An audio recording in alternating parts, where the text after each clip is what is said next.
All the security challenges, these people are coming in a peaceful invasion. Well, you, of course, I mean, slightly separate but linked, you, of course, had the problem going back 15 years of the boats coming from Indonesia, something that Mr Abbott, I think, helped to turn around rather successfully. I mean, since Keir Starmer came to power, 25,000 young men have crossed the English Channel. 25,000 men, mostly from Afghanistan, Syria, Iraq or Iran, all undocumented.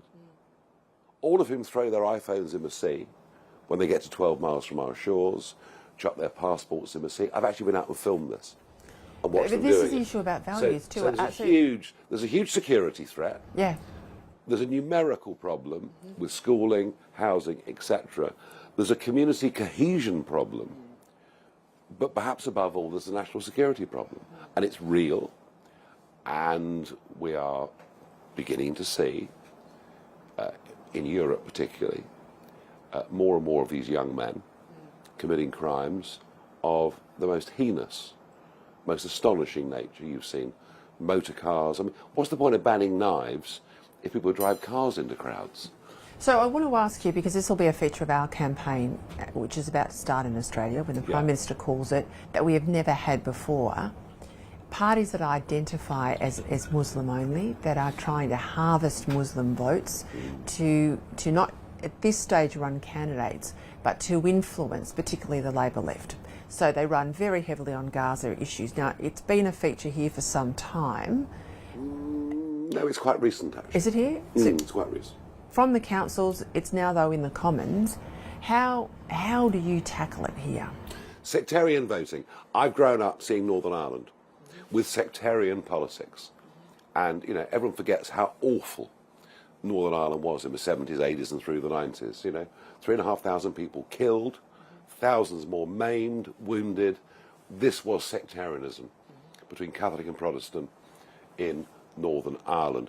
I never thought I'd see sectarian politics on the mainland. I never thought we'd see it in England, Scotland and Wales, and now we are. And yes, they call themselves the Gaza Independents. But I've heard them in the House of Commons, because there were 4 of them got elected on that ticket, and a 5th, Jeremy Corbyn, the former Labour leader, who's kind of on that ticket as well. And I listen to them in debates. They're apologists for blasphemy laws. They're apologists for first cousin marriages. You can see where this is going. And it's very interesting, but the left in British politics is becoming more divided than any commentators realise. There are 2 factors.